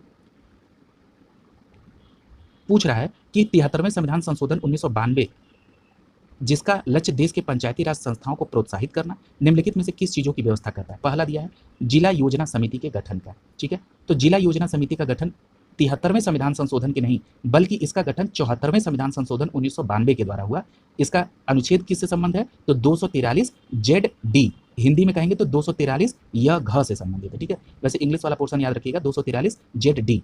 ठीक है, यानी अगर जब आप इंग्लिश वाले उसके जो आपका प्रश्न रहेगा वो दो पार्ट में रहेगा, हिंदी में लिखा रहेगा, इंग्लिश में। यदि आप इंग्लिश वाला याद करते हुए चलेंगे तो आप वहाँ इंग्लिश वाले पार्ट में उसको देख लेंगे, 243 जेड डी लिखा रहेगा, तो आप समझ जाएंगे ये जिला योजना समिति से है और इसका संबंध 73वें से नहीं 74वें संविधान संशोधन से, यानी पहला स्टेटमेंट गलत हो गया। अगला कह रहा है कि राज्य निर्वाचन आयोग द्वारा सभी पंचायतों का चुनाव करने का। ठीक है, ये बात बिल्कुल सही है, यानी आपका यहाँ पर दूसरा स्टेटमेंट सही है। तीसरा कह रहा है राज्य वित्त आयोग की स्थापना का, ये भी सही है, यानी 122 में आप देख रहे हैं दूसरा और तीसरा स्टेटमेंट यहाँ पर सही है। अगला देखिए, सी विकल्प सही होगा। कह रहा है कि निम्नलिखित में से 243 जेड ई का संबंध किससे है? तो याद रखिएगा ये महानगर गठन योजना समिति से। अभी हमने इसका जिक्र किया था आपसे एक एक्सप्लेनेशन में कि महानगर गठन योजना समिति का संबंध किस अनुच्छेद से? 243 जेड ई से है, यानी आपका 123 का सही जवाब होगा विकल्प ए। अगला देखिए, पूछ रहा है कि राष्ट्रीय विकास परिषद का मुख्य संबंध किससे है? तो राष्ट्रीय विकास परिषद जो है ये पंचवर्षीय योजनाओं के अनुमोदन से है। ठीक है, और राष्ट्रीय विकास परिषद का गठन कब हुआ था? तो 6 अगस्त 1952 को। ये दोनों बातें आप याद रखेंगे, यानी विकल्प यहाँ पर ए सही हो जाएगा। अगला देखिए, पूछ रहा है निम्नलिखित में से राष्ट्रीय विकास परिषद की रचना करते हैं कौन कौन करते हैं? तो प्रधानमंत्री इसमें अध्यक्ष होते हैं, राज्यों के मुख्यमंत्री होंगे, उसके अलावा राज्यों में केंद्र शासित और जो राज्यों के मुख्यमंत्री और प्रशासक होंगे, इसके अलावा योजना आयोग के सदस्य होंगे और सभी कैबिनेट मंत्री भी अंत में 1967 में ऐड हो गए थे। ठीक है, अब इस प्रकार आप अब विकल्प में देखिए, कह रहा है प्रधानमंत्री यानी पहला होगा, फिर कह रहा है अध्यक्ष वित्त आयोग, ये नहीं होगा। ठीक है, अगला देखिए, कह रहा है कि संघीय मंत्रिमंडल के गण ये भी होंगे क्योंकि बाद में इसको ऐड कर दिया गया था, यानी पहला और तीसरा, और राज्यों के मुख्यमंत्री ये भी होंगे, यानी यहाँ पर पहला, तीसरा और चौथा सही है, यानी 125 का आंसर क्या होगा? बी। और आपने देख भी लिया कि ये जो राष्ट्रीय विकास परिषद है इसका गठन कब हुआ था? 6 अगस्त 1952 में, और उनके गठन में ये लोग शामिल हैं। ठीक है, अगला देखिए, निम्नलिखित में से कौन सा सही सुमेलित नहीं है? ठीक है, तो देख लीजिए, अनुच्छेद 39 ए में समान न्याय और निःशुल्क विधिक सहायता, बिल्कुल सही है। अनुच्छेद 40 में ग्राम पंचायत का गठन, बिल्कुल सही है। अनुच्छेद 44 में नागरिकों के लिए समान सिविल संहिता यानी कॉमन सिविल कोड, 144 सही है। 48 कह रहा है कि न्यायपालिका और कार्यपालिका का पृथक्करण, गलत है।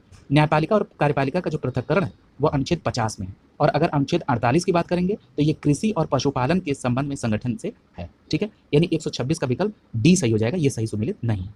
अगला देखिए, कह रहा है कि किसी जाति और जनजाति को अनुसूचित जाति तथा अनुसूचित जनजाति घोषित करने की शक्ति संवैधानिक प्राधिकारी कौन होता है? तो आपका सही जवाब होगा विकल्प ए, भारत के राष्ट्रपति।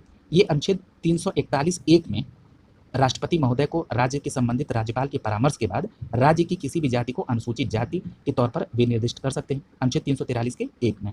वहीं अनुच्छेद 343 के 2 में संसद को शक्ति है कि किसी जाति को निर्दिष्ट अनुसूचित जातियों की सूची में सम्मिलित करने या उसे अपवर्जित करने की शक्ति मिलती है। ठीक है, तो इतनी बात आप याद रखेंगे इसमें। ठीक है, अगला देखिए,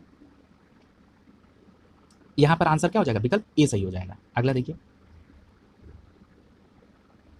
कर सरकारों द्वारा निःशुल्क एवं कर लगाने का अधिकार संविधान के किस अनुसूची में उल्लेखित है? तो याद रखिएगा किसमें है? तो ये आपका 7वीं अनुसूची। क्यों? क्योंकि 7वीं अनुसूची में क्या है? राज्य सूची है, उसमें 3 सूची है, संघ राज्य और समवर्ती सूची। तो ये जो सरकारों द्वारा शुल्क और कर लगाया जाएगा ये 7वीं अनुसूची के राज्य सूची में। ठीक है, यहाँ पर 128 का क्या है? बी। अगला देखिए, कह रहा है कि भूमि सुधार के विषय के अंतर्गत है, तो भूमि सुधार किसमें? राज्य सूची का विषय है, यानी 129 का क्या है? बी। अगला देखिए, कह रहा है नवयुवकों द्वारा 18 वर्ष की आयु पर मताधिकार का पहली बार प्रयोग किया गया किस आम चुनाव में? तो आपको मालूम है कि 61वें संविधान संशोधन 1989 के द्वारा 21 वर्ष से आयु घटाकर 18 वर्ष कर दी गई, और ये प्रभावी कब हुआ? 1989 में। अब ये 1989 में जो 9वीं लोकसभा का चुनाव था, वहाँ से इसका जो है प्रयोग प्रारंभ हुआ। इस प्रकार 130 का सही जवाब होगा 1989 यानी 1989, यानी 130 का विकल्प सी सही हो जाएगा। अगला देखिए, कह रहा है भारत में जो मत देने का अधिकार है ये कैसा अधिकार है। ये प्रश्न बहुत अच्छा है और ज़्यादातर लोग गलत भी करते हैं। याद रखिएगा, ये एक वैधानिक अधिकार है। ये लोक प्रतिनिधित्व अधिनियम 1951 के द्वारा प्राप्त है, ठीक है, इसलिए कैसा वैधानिक अधिकार है, विकल्प डी सही हो जाएगा। अगला देखिए, पूछ रहा है कि किस संवैधानिक संशोधन द्वारा पंचायती राज संस्थानों को संवैधानिक स्तर प्राप्त हुआ है। तो ये आपको क्या जवाब होगा, 73वां संविधान संशोधन 1992 के द्वारा। इस पर हम लोगों ने कई बार चर्चा की है, विकल्प ए सही हो जाएगा यहाँ। अगला देखिए, कह रहा पिछड़ी जाति आयोग के प्रथम सभापति कौन। तो याद रखिएगा, पिछड़ी जाति अनुच्छेद 340 के तहत भारत के राष्ट्रपति के आदेश के द्वारा प्रथम पिछड़ी जाति आयोग का गठन 1953 में हुआ और इसके पहले अध्यक्ष कौन थे, काका साहब कालेलकर, ठीक है, यानी 133 का विकल्प बी सही हो जाएगा। ठीक है, इस प्रकार पंचायती राज से संबंधित प्रश्नों की संपूर्ण श्रृंखला आप लोगों ने यहाँ पर देख ली। अब इसके अलावा प्रश्न इससे बाहर नहीं बनेंगे, आप तीनों वीडियो को देख लेंगे, कहीं प्रश्न इसके बाहर नहीं जाएगा। ठीक है, आप अपनी तैयारी को सतत जारी रखिए। ऑनलाइन स्टडी ग्रुप आपकी तैयारी को संपूर्ण करने के लिए, ताकि आपकी परीक्षा अच्छी हो सके और आपका अंतिम चयन हो सके, इसके लिए आपकी पूरी सहायता करेगा। आप सभी को शुभकामनाएं।